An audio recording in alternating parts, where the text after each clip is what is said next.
ദൈവനാമത്തിന് മഹത്വമുണ്ടാവട്ടെ. ഇന്ന് നോമ്പിൻ്റെ 45-ാം ദിനം.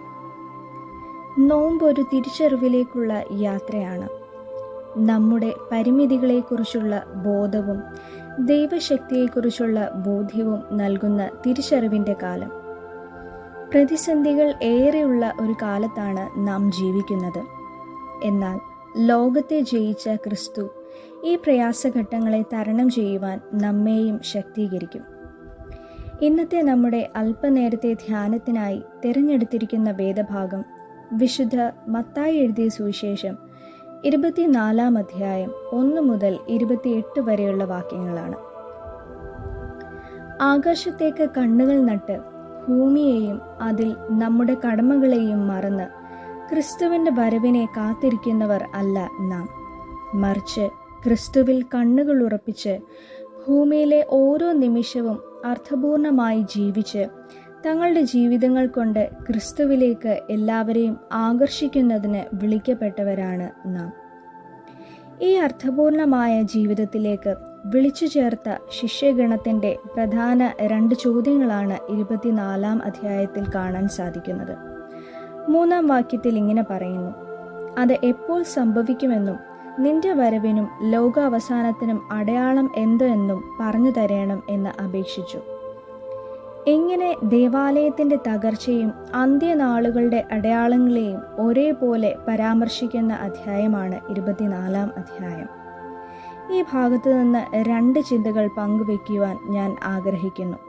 ഒന്നാമതായി, അസ്ഥിരമായ ഭൂമിയും നിത്യമായ ദൈവരാജ്യവും.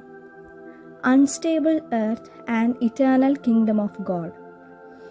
24-ന്റെ 1-2 വാക്യങ്ങളിൽ ഇങ്ങനെ പറയുന്നു: യേശു ദേവാലയം വിട്ടു പോകുമ്പോൾ ശിഷ്യന്മാർ അവന് ദേവാലയത്തിൻ്റെ പണി കാണിക്കേണ്ടതിന് അവൻ്റെ അടുക്കൽ വന്ന് അവൻ അവരോട്, ഇതെല്ലാം കാണുന്നില്ലേ?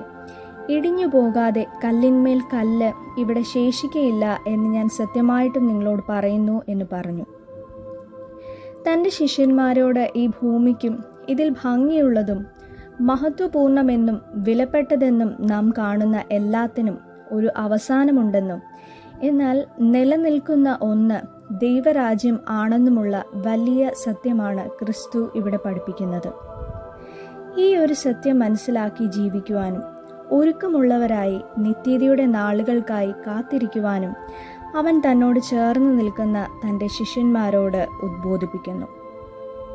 രണ്ടാമതായി, കാലത്തിൻ്റെ അടയാളങ്ങൾ വിവേചിച്ചറിയുക. Discerning the signs of the times. ക്രിസ്തുവിൻ്റെ 2-ാം വരവിന് വേണ്ടി നാം ഒരുങ്ങണമെന്നും കാലഘട്ടത്തിൻ്റെ അടയാളങ്ങളെ തിരിച്ചറിയണമെന്നും ക്രിസ്തു പറയുന്നത് 4 മുതലുള്ള വാക്യങ്ങളിൽ കാണാൻ കഴിയും. ആരും നിങ്ങളെ തെറ്റിക്കാതിരിക്കാൻ സൂക്ഷിച്ചുകൊള്ളുവീൻ. ഞാൻ ക്രിസ്തു എന്ന് പറഞ്ഞ് അനേകർ എൻ്റെ പേരെടുത്ത് വന്ന് പലരെയും തെറ്റിക്കും.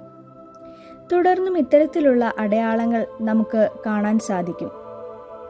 എന്താണ് ഈ അടയാളങ്ങളിലൂടെ നമ്മോട് പറയാൻ ആഗ്രഹിക്കുന്നത്? നാം വിവേകമുള്ള മനുഷ്യരായിരിക്കണം എന്നതാണ്. ഈ പ്രപഞ്ചത്തിൻ്റെ വ്യതിയാനങ്ങളെ വായിച്ചെടുക്കുവാനും അത് മനസ്സിലാക്കി അവയ്ക്കനുസരിച്ച് നമ്മുടെ ദൈനംദിന ജീവിതത്തിൽ മാറ്റങ്ങൾ വരുത്തുവാനും നാം തയ്യാറാകണമെന്നും ദൈവരാജ്യത്തിൻ്റെ മൂല്യങ്ങൾക്കും സാക്ഷ്യത്തിനും അനുസരിച്ച് ജീവിക്കണം എന്നുമാണ് സുവിശേഷത്തിലൂടെ ക്രിസ്തു നമ്മെ ഓർമ്മിപ്പിക്കുന്നത്. മനുഷ്യപുത്രൻ്റെ മഹത്വപൂർണമായ 2-ാമത്തെ വരവിൻ്റെ അടയാളങ്ങളെ വായിച്ചറിയുവാനും അതിനുവേണ്ടി ഒരുങ്ങുവാനും നമുക്ക് ഓരോരുത്തർക്കും സാധിക്കട്ടെ. നമുക്ക് പ്രാർത്ഥിക്കാം. സ്നേഹവാനായ ദൈവമേ, ഈ നോമ്പിൻ്റെ നാളുകളിൽ നിത്യമായ ദൈവരാജ്യത്തിൻ്റെ മൂല്യങ്ങളെ മുറുകെ പിടിക്കുവാനും കാലഘട്ടത്തിൻ്റെ അടയാളങ്ങളെ വിവേചിച്ചറിയുവാനും ദൈവമേ ഞങ്ങളെ സഹായിക്കണമേ. ആമേൻ.